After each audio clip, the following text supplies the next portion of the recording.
саналуу эле бир блогерлер бар, аябай жинне тийип аткан, анан аябай мындай улам шиш сайып эле жөн отургузбай аткан блогерлер бар.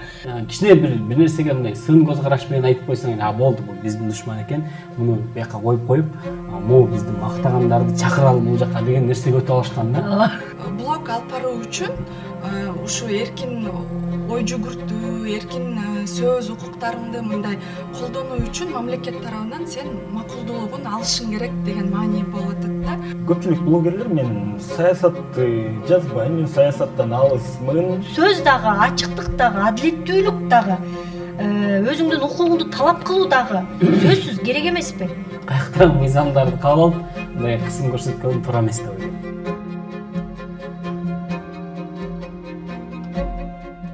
Арбаңыздар, ардактуу көрүүчүлөр. Президенттин администрациясы жалпыга маалымдоо каражаттары жөнүндө мыйзам долбооруна өзгөртүүлөрдү демилгеледи. Анан бул мыйзам долбооруна өзгөртүүлөрдү киргизилгенден кийин кандайдыр бир себептер менен блогерлер да кошулуп калды. Ал кандайча кошулуп калганын бүгүн биздин конокторубуз менен талкуулайбыз. Бизде конокто Институт Медиаполиси коомдук фондунан келген Алтынай Исаева жана блогер, актриса, телеопаруучу Назира Айтбекова жана блогер, журналист Азирет Осмонов.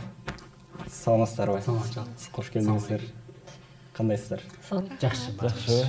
Анан ушул мыйзам долбоору жөнүндө уктуңуздарбы сиздер?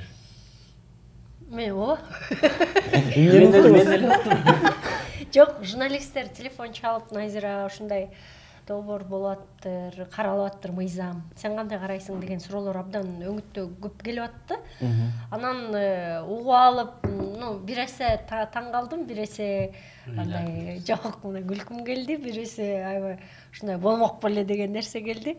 Анткени эми бардык жагынан эле кысым алып келе жатат, түбү каяка жетет деген бир күмөн саноо бар ичиңде, эртеңки күнгө үмүт үзүлүү бар.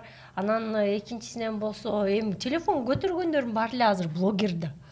Азыр жөн эле үйдө оокат жасап, үйүн кантип жашап аткандардын баарынын эле 5000ден өйдө да. Анан ошолордун баарын эле кантип абай салышат, кантип неме, мен ойлойм да, бир саналуу эле бир блогерлер бар, аябай жинне тийип аткан, анан аябай мындай улам шиш сайып эле жөн отургузбай аткан блогерлер бар. Ошолорго эле баягы тишин курчутуп атып эле баарыбыз бардык комбайн ичине кирип кетип атабыз да.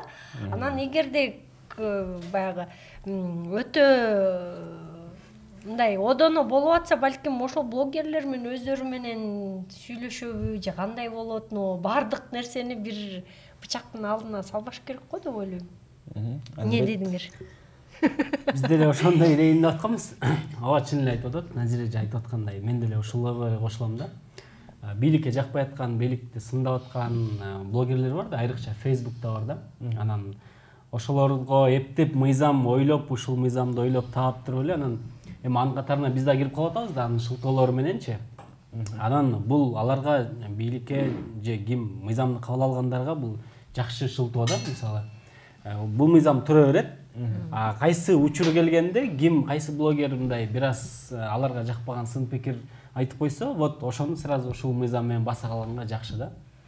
Анан эми азыр көп блогерлер, мисалы ырчылар, аз 5000 подписчиги бар адамды СМИ катары кабыл алабыз деп атышпайбы? 5000 эмес, бул блогер эмес, жөнөкөй эле карапайым айылда деле жатып алып, кой кайтарып жүрүп деле блогер болгондор бар да. Алар вообще бул нерсени түшүнбөйт. Муну түшүнгөндөр аз эле, кичине бир 5-6 эле блогер түшүнөт бул мыйзамдычы. Анан мунун алдын алыш керек да азыртаданчы. Анан башталат баары майдадан, байкабай атаны майдадан дейт. Мындай майда мезгилинде мындай байкап ушул нерсенин алдын алган жакшы да, негизи. Ар кайсы учурда ушул блогерлерди, мындай кыйын учурда блогерлерди колдонушат дагы, анан келип туруп эле Тажикстанга каршы күрөшүүдө кандай кандай неме болот?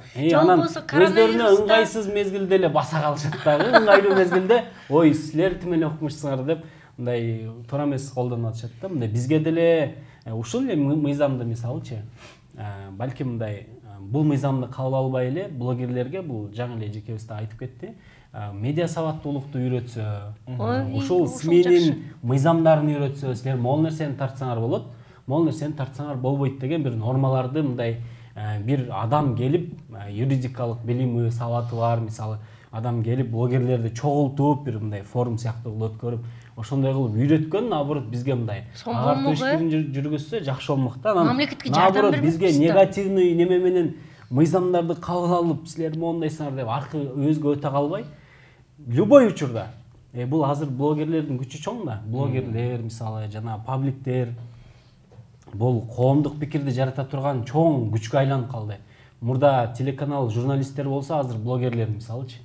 Анан ушул адамдарды мындай жакшы жагынан өздөрүнө тартып, бооруна кысып колдонгондун ордуна каякта мыйзамдарды кабыл алып, мындай кысым көрсөткөн туура эмес деп ойлойм. Көпчүлүк блогерлер мен саясатты жазбайм, мен саясаттан алысмын, такыр эле бийликти да сындабайм. Мага мындай мен баары бир мен өзүмдүн бул жакта же сулуулук же тиякта да бир дарыларымды арыктатчу, семирчү дарыларымды сатып жыргай берем дегендер көп. Бирок алар деле бул мыйзам долбоору кабыл алынып кетсе, алар деле эртең мисалы үчүн ооруканадагы кезекке аны арызданып чыгара алышпайт, жолдордун жамандыгын жаза алышпайт, такыр эле ушул мыйзам долбоору негизи эле жалпысынан эмнеси менен коркунуч туудурат, ошол жөнүндө айтып берсеңиз. Эң биринчиси, бул мыйзам долбоорунда эки нерсе бизден мындай күмөн санатат да медиа эксперттерин. Биринчиден бул ар бир блог жүргүзүү үчүн мамлекет тарабынан сөз түрүндө массалык маалымат каражаттары жүзүндө мындай регистрациядан өтүш керек деп талап кылынып атат да демилгечилердин тарабынан. Башкача айтканда, ар бир Назира эже айтып кетпедиби, бүгүнкү учурда ар бир жарандын телефону бар. Эгер интернетке доступ болсо, өзүң айлана чөйрөңдө болуп аткан нерсени сүрөткө тартып эле контент кылып жарата бересиң. Кээ бир учурда ошол эле контент кандайдыр бир мындай вируснуу болуп кетет, аябай тарап кетип, белгилүү болуп кетесиң да, өзүң каалабай туруп эле. Бул мыйзам долбоорунда сен блогер катары өзүңдү позиция кыласыңбы, кылбайсыңбы? Эгер сенин баракчаңда 5000ден өйдө жазуучулар болсо, анда сен автоматически ошол блогту алып барыш үчүн сөз түрүндө регистрациядан өтүшүң керек деп көрсөтүлгөн. Эгер регистрациядан өтпөсөң, анда мыйзам чегинде кандайдыр бир жоопкерчилик каралышы мүмкүн деп көрсөтүлгөн. Бул биринчиси.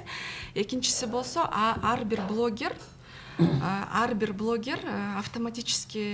автоматтуу түрдө реестр интернет изданий и блогов деген мындай бир реестр түзүлөт экен, ошол реестрге киргизилет ар бир блогер.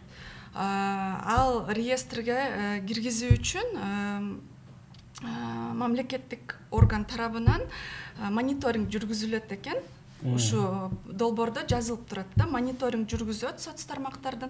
Эгер кандайдыр бир 5000 тегерегинде подписчиги бар колдонуучу табылса, анда анын жеке маалыматын алуу үчүн интернет провайдерге кайрылып, анын маалымат ал жөнүндө маалымат алып, ошол реестрге киргизилет экен да. Башкача айтканда, азыркы учурда блогер бул мыйзам долбоору башкача айтканда блог алып баруу үчүн ушу эркин ой жүгүртүү, эркин сөз укуктарыңды мындай колдонуу үчүн мамлекет тарабынан сен макулдуулугун алышың керек деген маани болуп атат да. То есть цензура киргизилип жатат. Уруксат сурашыңар керек да. Башкача айтканда бул это очень плохо, потому что мындайда азыркы учурда сен блогерсиңби же жөнөкөй жарансыңбы, сенин конституцияңда көрсөтүлгөн ар бир жаран эркин ой жүгүртүү, эркин сөз укугуна укуктуу деп. Сен ал укукту мындай колдонуу үчүн бирөөдөн макулдукту сурабайсың. Мисалы, силер блогторуңарда өзүңөр эле мындай кандайдыр бир творческий потенциалыңарды реализация кылып жүргүзүп атасыңар да. Эч кимдин мындай макулдуулугу кереги жок. Азыркы учурда ошол конституциялык укукту мындай чектөө жүзүндө ушундай бир механизмдер киргизилип жатып атат да. Дагы бир айта кетчү нерсе, негизи бул мыйзамдын дагы мындай башка көп нерселери бар, блогерлерге жүктөлүп жатып атканчы. Дагы бир мындай күмөндү кандай десем, вызывает опасения, да, это то, что на блогеров возлагается обязанность целой редакции. Мисалы, силер өзүңөрдүн блогуңарды алып барыш үчүн мына биз Азирет менен сүйлөшүп калдык, эфир баштала электе. Мисалы, Азирет өзү, анан там монтажер и оператор есть. 3 адам эле бир чоң блогду алып барышат. Ал блогдо развлекательный контенттен сырткары кандайдыр бир адамдар жардам сурап кайрылса чыгарат. 3 эле адам бир блогду алып барат. А целый редакцияда жок дегенде эле бир 10 чакты адам иштейт да. Аякта факт-чекер болот, корректор болот, редактор болот. Бир маалыматты чыгарыш үчүн кээде юристтерди бизди чакырышат, биз ал килтеген макаласын окуп берип эметебиз. Ну, нереально, да, на одного блогера возлагать обязанность целой редакции. Но, конечно, как бы мы здесь согласны, что блогеры должны ответственно подходить к своему контенту, да, к своей площадке, да, но государство не должно принимать такие драконовские законы, которые потом избирательно будет применять. Биякта дагы айта кетчү нерсе, Амир, сиз айтып кетпедиңер, мисалы, кээ бир блогерлер мен только там жарнама чыгарып эле саясатка эч киригишпейм, бийликти сындабайм депчи. Мындай да, азыр мы вот разговаривали до эфира, бүт айлана чөйрөбүз, бүт саясат. Аялдардын укугу, балдардын укугу, билим берүү жагы, жол, там, я не знаю, там, все, что нас окружает, это политика. И блогер болбой эле бизге өзүбүздүн эле, мисалы мен эле кичинекей баракчама 200 подписчик бар, мен кээде кандайдыр бир айлана чөйрөмдө бир маселелер болуп жатып атса чыгарам да, мисалы там у нас там около дома незаконное строительство идет, это тоже политический вопрос. А государство хочет ограничить возможность, чтобы люди могли обсуждать какие-то общественно значимые вопросы. Алтынай, сиз 200 эле катталуучум бар деп айтып атпайсызбы? Ал сыяктуу көп жарандарыбыз да ошондой эле. Анан бул мыйзамда мен байкаганым 5000 катталуучу эмес, 200, 100 же болбосо 50 катталуучу болсо да акбат, мындай ошол жөнүндө айтып берсеңиз. Мындай да, мыйзам долбоорунда 5000 уникалдуу пользователь деп көрсөтүлгөн. Бирок биз сөзсүз түрдө президенттин администрациясына сөз суроо жөнөтүп атабыз, уникалдуу пользователь деген ким депчи. Анткени тагдан айтыш керек да, бул подписчиктерби же охватпы же эмне депчи, анткени ну, это тоже очень важно, да, понимать, кого они подразумевают под 5000, да. Это один момент. Второй момент, да, что могут же быть наплывы каких-то фейковых аккаунтов, да, специально, намеренно, чтобы потом, допустим, да, бир блогер бар, мисалы дейлик, 200-500 подписчиги бар, бирок анын контенти ушунчалык мындай аудиториясы менен активно аябай мындай перепост кылынып, кандайдыр бир аябай общественно значимый, резонанстуу маселелерди көтөрүп чыгат да. Мисалы, бирок 5000 подписчик эмес, андан төмөн деп коелук. Анда мисалы просто могут быть наплывы троллей для того, чтобы ему потом предъявить претензию, да, ты вот не зарегистрирован как СМИ депчи. Анткени биз билебиз, азыр деген ошол эле фабрики троллей, они очень активно, да, применяются в сфере политики, да. У нас тоже много расследований. Ар кандай подстава деле болушу толук ыктымал турбайбы, анткени бирөөгө бир айып жабыш үчүн ошол фейк троллдорду колдонуп, ошонун арты менен делечи, мисалычы көп нерсе. Азыр бул социалдык тармакты өзүң бирөө взломать этип кетет деп мындай эч кепилдик бере албайсың да, аны өзүңдүн эле ошол укук коргоо кызматы взломать этип кетиши мүмкүн. Аны айтыш кыйын да, анан мондай мыйзамдар менен бирөөнү мындай бийликке же болбосо бирөөгө жакпай аткан бирөөнү оңой эле подстава. Азыркы учурда деле, азыркы мисалы бизде кылмыш жаза кодекси бар, башка кодекстер дагы бар, алардын ичинде кандай маалыматтарды таркаткан үчүн кандай жоопкерчилик тартылышы мүмкүн көрсөтүлгөн да. Азыркы учурда мисалы деген интернеттин колдоочулары бир жоопкерчиликке тартыла албайт деп айта алгандан алыспыз да, анткени бизде практикада так эле тартылып атпайбы? Тартылып атат. Ошол эле бийликти критикалаган үчүн деле тартылып атат, кастык тил тараткан үчүн деле тартылат. Ар кандай бир мыйзамда мындай мыйзамда тыюу салынган маалыматтарды таркаткан үчүн жоопкерчиликке тартылып келишет да. Эч кандай мындай проблема жок десек болот да ал жерде. Түшүнүктүү. Жана айтып өтпөдүңөрбү, силер блогерлерди керектүү убакта колдонот деп. Ошол пандемияда же чек арада чыр болгондо, анан негизи эле силер ал кезде силер деле кадимкидей иштеп аттыңар мындай маалыматтык согушта өзүнчө бир отряд болуп блогерлер деле чоң жумушту жасашты. Анан такыр жана биз айткан саясатка тиешем жок деген блогер деле ошондой учурларда чагылдырып атты. Демек бул мыйзам өтүп кетчү болсо, аны да мындай эч ким айта албайт, эч бир блогер айта албайбы. Ошол эле нерсени тескери жагынан колдонушу мүмкүн да. Мисалы, жаңы эле айтып аткан, эгерде бир чек ара маселеси тууралуу кандайдыр бир маалыматты бөлүшсөң, ал маалымат фейк болчу же болбосо бул чек ара маселеси бул аябай мындай курч маселе да. Муну жакшылап ойлонуп туруп анан бөлүшпөсөң, мындай улуттар аралык кастыкты козутуу деген статьяларга туура келип калышы мүмкүн да. Анан эч ким билбейт эми, азыр пабликтер толтура, любой жакка маалымат мындай эркин азыр бардык жакка жайылып атпайбы.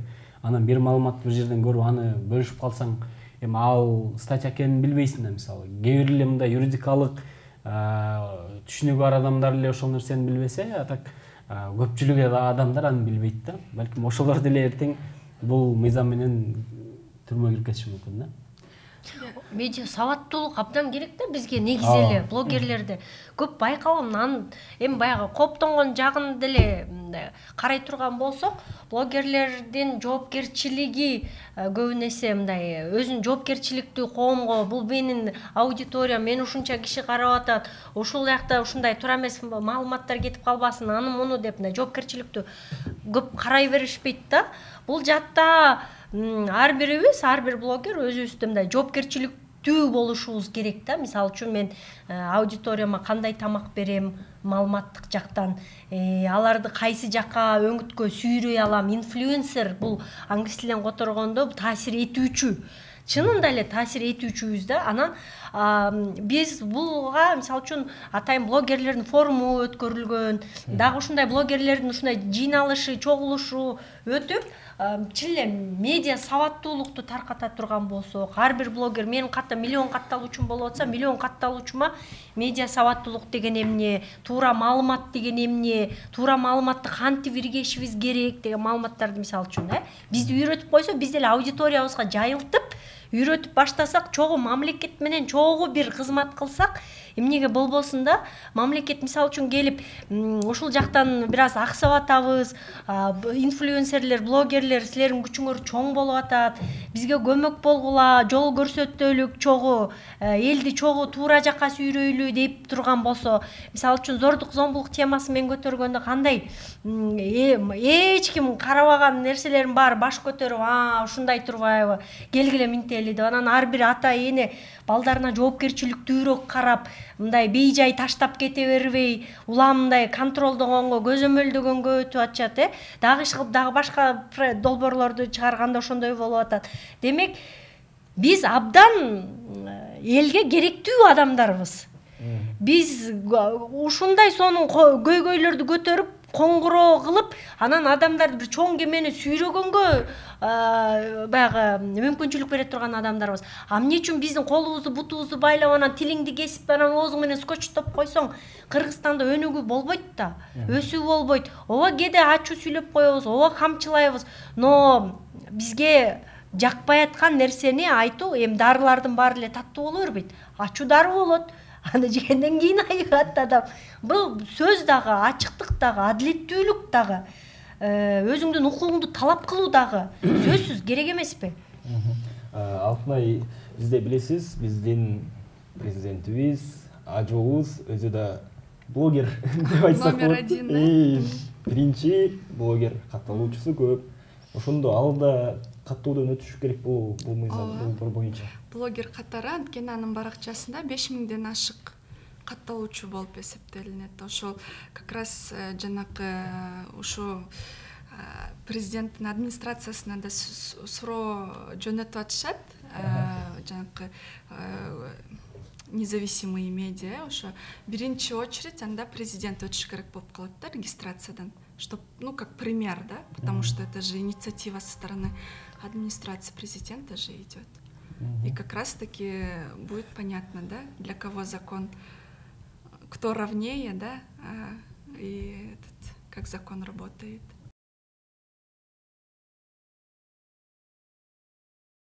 Негизи бизде мыйзамдар кабыл алына берет, мындай иштебейт да. А керектүү учурда гана мындай сандыктан алып чыгып туруп, могу кишиге иштетебиз моуну деп иле коюшат. Бул мыйзамдын иштешин кантип көзөмөлдөмөкчү алар? Негизи мыйзам долбоору аябай мындай жок, чийкиден мурун аябай мындай жаман тил менен жазылганда, мындай размытый, кандай десем, агрессив, күмөнбү же так эмес, так эмес деп тил менен жазылган.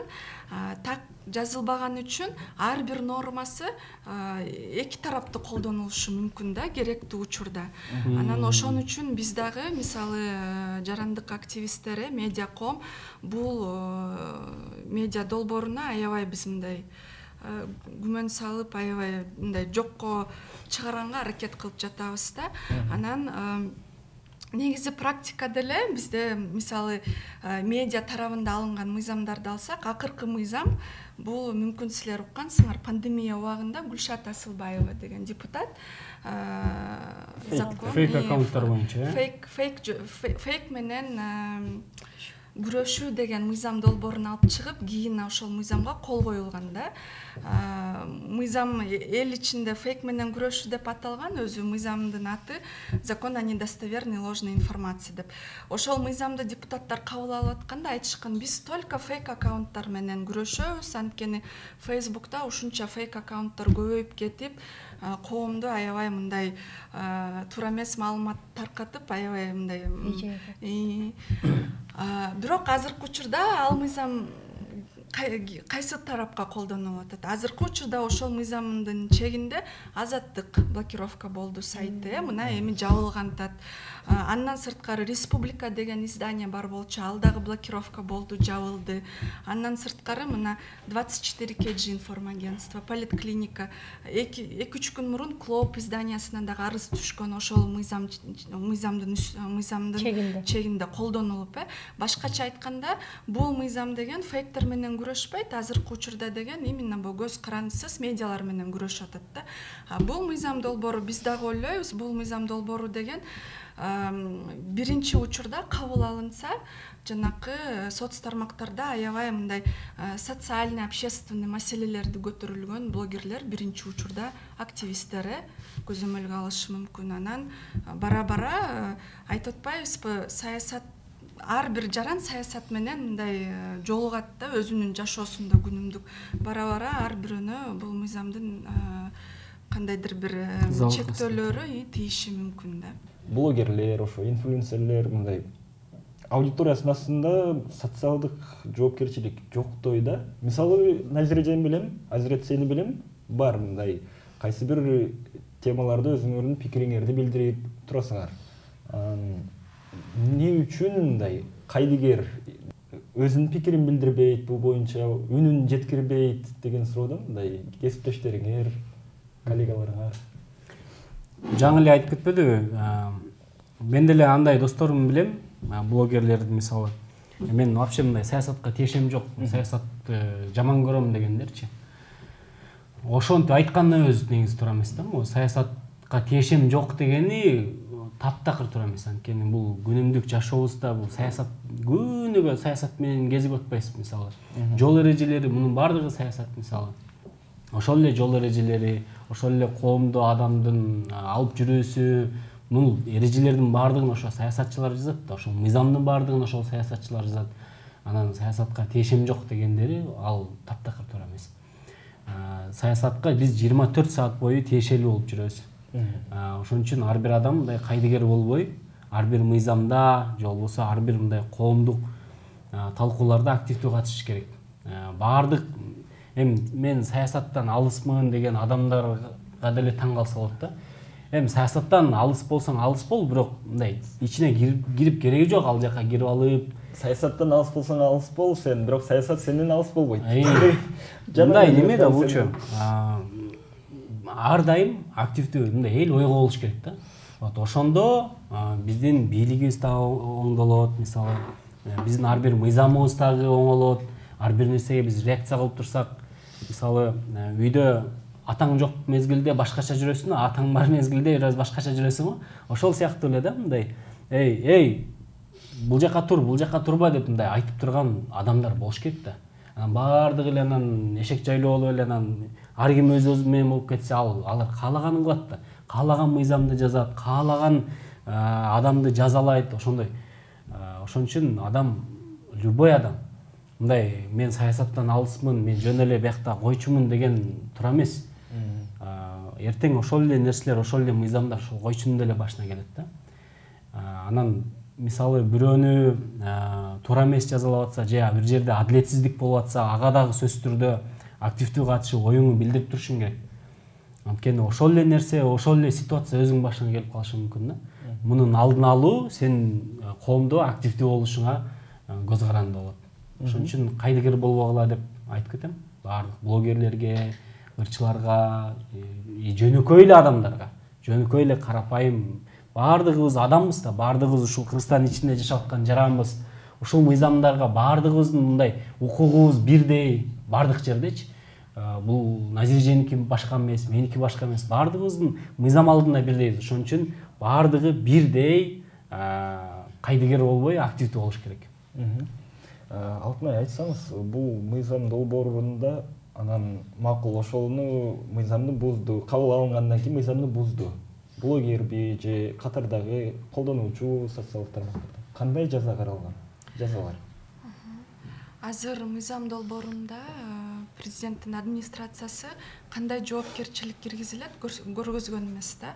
Алар долбоорго мынтип жазып койгон, блогер эгер ушул мыйзамдын эрежелерин бузса, жоопкерчилиги башка мыйзамдар менен каралат деп. Демек, бул мыйзам кабыл алынса, кийинчерээк дагы жоопкерчиликти жоопкерчиликти көрсөткөн, мындай күчөткөн дагы мыйзам долбоорлору жарыкка чыгат да. Анан биз азыркы учурда ушу жанакы рабочий группанын үстүндө ушу мыйзам долбоору менен иштеп атпайбызбы? Биз азыр талап кылып атабыз. Президенттин администрациясынан азыркы этапта ушу мыйзам долбоору каралып атканда бизге так даана бүт мыйзам долбоорунун пакетин көрсөткүлө. Биз көрүшүбүз керек кандай жоопкерчилик киргизилип жатып атат. Административдик жоопкерчилик болобу штраф түрүндө же кылмыш жаза кодексине киргизген аттасыңарбы? Анткени мисалы блогерлер деле, мисалы азыр бул мыйзам долбоору деген ушул блогерлер боюнча поправкалар массалык маалымат каражаты жөнүндө мыйзамдын ичине киргизилип жатып атпайбы? Ошон үчүн азыр бул мыйзамды башынан талкуулап жатып атканда только көз карандысыз медиалар, журналисттер ичинде эле талкууланып атканда, анан мына бийлик тарабынан целый блок по блогерам внесли. Но вас в известность не поставили, да? Нет. Ну, то есть вас хотят регулировать, но вас не проинформировали.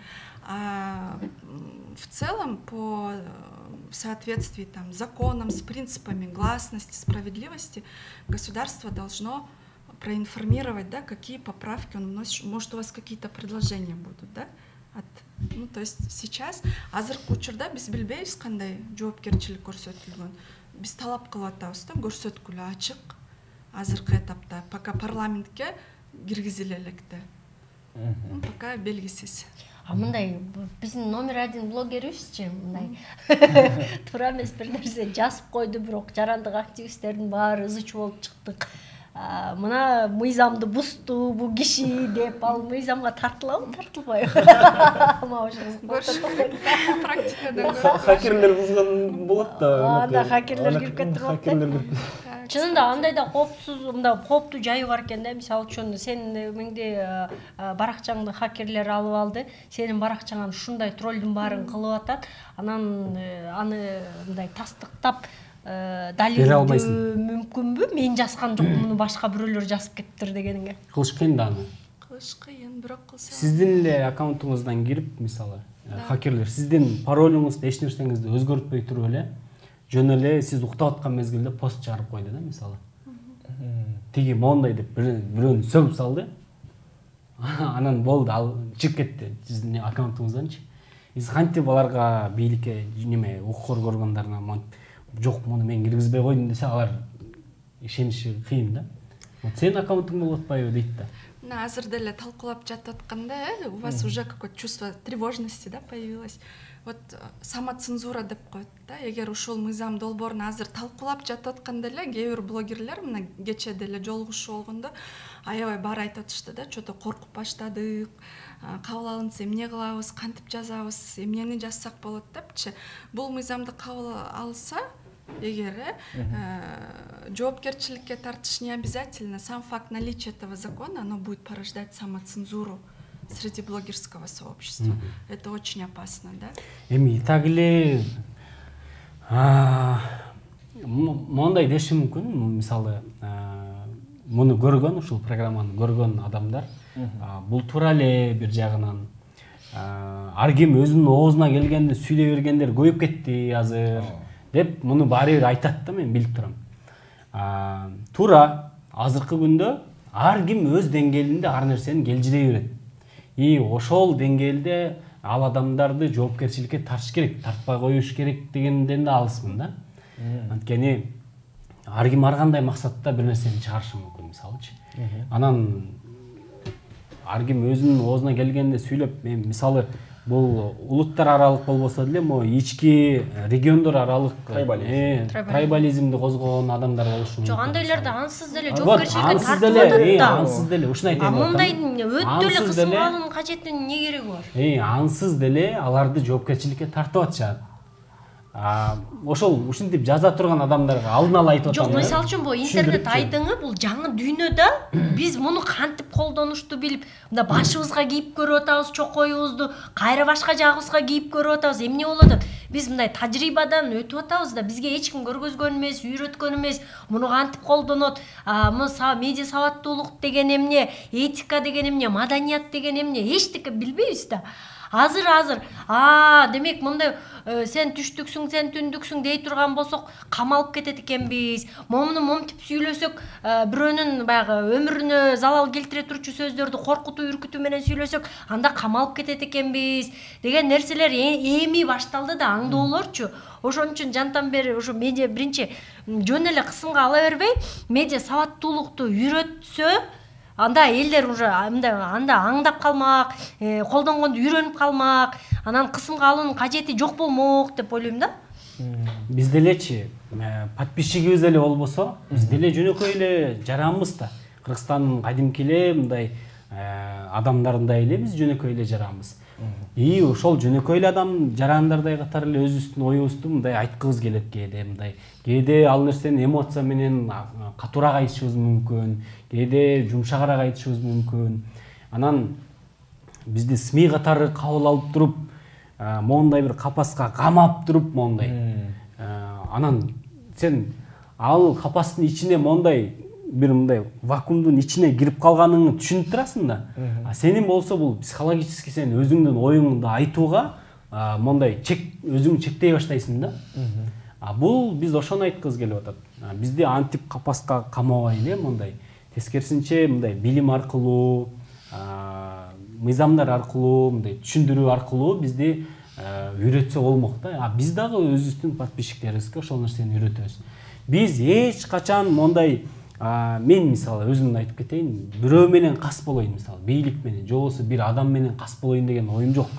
Таптакыр. Тескерисинче ушул мамлекеттин өнүгүүсүнө бир салымын кошсом экен деген бир максатым бар да.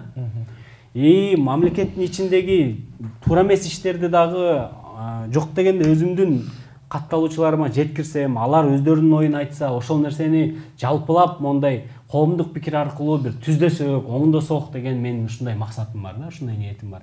Кесиптештер менен мындай макулмун, анткени мындай да жана чек ара маселесин алсак, акыркы окуя сентябрь 22-жылы блогерлер аябай чоң иш жасашты да.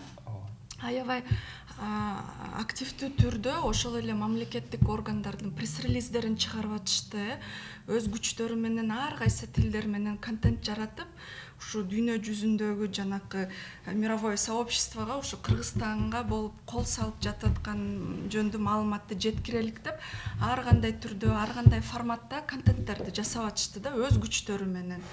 Анан ошол эле учурда ошол блогерлердин ошол ишти мындай активдүү түрдө алып барып жүргөнү биздин жөнөкөй жарандарга дагы мындай так даана мындай текшерилген маалыматты жеткирип атты да, биздин жарандарга ошол учурда Баткенде эмне болуп жатып атканын. Анткени азыркы учурда баары эле соц тармакта маалыматталат, анан баары эле ошо блогерлерге жазылган, алар жанакы бөлүшүп жататкан пресс-релиздер, мамлекеттик органдар тарабынан официалдык кайрылууларды бөлүшүп атканда ошол тарапта маалыматты алып атты да. Анан, конечно, мындай ошол эле учурда бир кандайдыр бир мамлекеттик органдарынан, мисалы, ошол эле улуттук коопсуздук орган тарабынан мисалы суранычтар болуп атты да, мисалы айрым блогерлер мындай маалыматты таркатпагыла, бул мамлекеттик кызыкчылыгы менен байланыштуу маалымат, экинчи тарап колдонула албасын депчи, бул мындай мыйзам чегиндеги сураныч десек болот да. Анан мен айткым келет да, мисалы ушундай учурларда мамлекет менен блогерлер аябай мындай тыгыз иш алып бара алышат да. Башкача айтканда, даже блогерлер деген аябай чоң информационный война учурунда, согуш учурунда аябай чоң бир мындай өзүнүн ийиндеринен жүктөп алып барышат да, ушул маалыматты жеткирүү үчүнчү. Анан тынчып калганда эле кайра эле жанакы блогерлер бурмалады, мындай кылдыңар, тигиндей кылдыңар деп, мындай кандайдыр бир мындай претензиялар болот да. Анан мындай мыйзам кандайдыр бир мындай чектөө киргизбей эле мамлекет тарабынан блогерлерге мындай медиа сабаттуулук, правосознание боюнча мындай кандайдыр бир поддержка көрсөтүлүп, чогуу иш алып барса болот. Бизде мисалы көп учурларда блогерлер менен мамлекет тарабы чогуу мындай жакшы иш алып барган кейстер толтура эле да. Анан мындай аябай мындай, как сказать, очень такой, нет необходимости принимать какой-то драконовский закон, да, для того, чтобы контролировать деятельность блогеров. Надо просто просвещать, да, обучать, делиться информацией, да. Негизи аталар камчысын чыгарып эле көгала койдой кылып сабай бербейчи, аталар сүйүү менен тарбия бергенде бала көрүк акылдуу болуп чыгат да. Берки жактан жалтак болуп чыгат, калпычы болуп чыгат, дагы башкача болуп чыгат. Анын зыяны көп. Ошон үчүн биздин баягы телевизди кесип анан мынтип камчылап сабай бербейчи, тескерисинче сүйүү берсе бизгечи, журт атасычы, сүйүү берип, баардыгыбыздын көзгөдөгү максатыбыз бир, келгиле чогуу иштейлик, мага жардам берип койгулачы, келги, мен муну алым жетпей атат дей турган болсо, жанталашып барбайбызбы, моңуңузду тартып берейин, мен бояңыздан жардам берейин. Биз Азирет экөөбүз бир команда болуп, моуну көтөрүп чыгалы же болбосо ушундай кылмакпыз да, туурабы? Анан албетте буну кабардар кылыш керек. Эч кимдин кабары жок. Мисалы үчүн мен жанындагы башка блогерлер, досторум, тааныштарым өтө эле мындай журналистикага жакын адамдар гана билбесе, баары эле ой бизге тиешемизлүү эмес да. Мен жөн эле ырдап чордоп жүрөм да. Мен жөн эле микрофонумду көтөрүп жүрөм да. Деп эле мындай бейжай карап атышат да. Эмне үчүн арабаны чогуу сүйрөп кете албайбыз? Ушуга эле жиним келип атты. Анан эмне үчүн бийлик мени Азиретти же сени аябай неме кылып атат, мындай душман кылып атат. Биз душман эмеспиз да. Биз баардыгыбыздын көксөгөнүбүз, көздөгөнүбүз Кыргызстандын өнүгүшү болуп атат. эгерде туура эмес бирдемке кылып атсак неме кылсын да, айтсын да, тескерисин. Тескерисинче мындай бир мамлекеттик бир жакшы иш-чаралар болсо чакырсын, мисалы. Биз барып алыны берсем чагылдыралы, мондай иш болуп аттыр, туугандар. Мына мамлекетте ушундай жакшы иштер болуп аттыр деп мындай. Бизде болсо кичине бир нерсеге мындай сын көз караш менен айтып койсоң, болду, бул биздин душман экен, муну бияка коюп, могу бизди мактагандарды чакыралы бул жака деген нерсеге өтүп алышкан да. TikTok'tu жабалы деп, TikTok'tu жабалы, анан тигинтел, тескерисинче мен чын айтайын, мына бир бийликке болгон же болсо мамлекетке болгон жаман оюм жок чынындачы. Тескерисинче ошол нерсе мындай жакшы болсо экен деп. Бул блогерлердин артында бул туризм өнүгүп атат бүгүнкү күндө. Travel блогерлер аябай көбөйдү. Блогерлер канчалык көп болсо, подписчиктери көп болсо, мындай активный болсо, охват көп болсо, бизди Казакстан, чет мамлекет, Америкага чейин таанып атат, мисалы. Ошолордун баардыгы кайра эле бизге турист болуп келет, мындай ичара бир башка мамлекеттер менен өзүбүздү таанытууда аябай чоң эле жардам берет да блогерлерчи.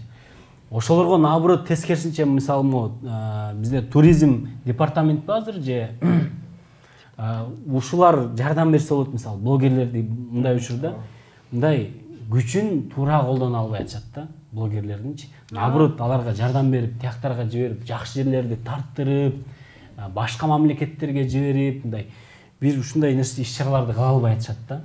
Туура. Мен ар дайым иштешүүгө даярмын. Любой бийлик менен туризм маселесинде болобу, медицинада болобу, мен ар дайым ачыкмын. Мен любой учурда мамлекетке жардам бере турган проектлер болсо, мен ачыкмын. Иштешебиз. Мен мындай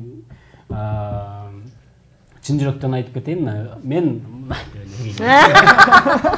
токтотойн, чоң рахмат сиздерге. Аябай жана айтып өткөндөй, бул иш-чараларда уланат, башка иш-чаралар болот, активдүү катышасыздар деп ойлойбуз. Ооба, Кудай буйрса. Айтып, үн кошуп дегендей. Бул берүүдөн кийин да көп жарандарыбыз кичине ой калчап, ойлонот деген ойдобуз. Чоң рахмат сизерге. Сизерге да рахмат чоң келип туруңуздар.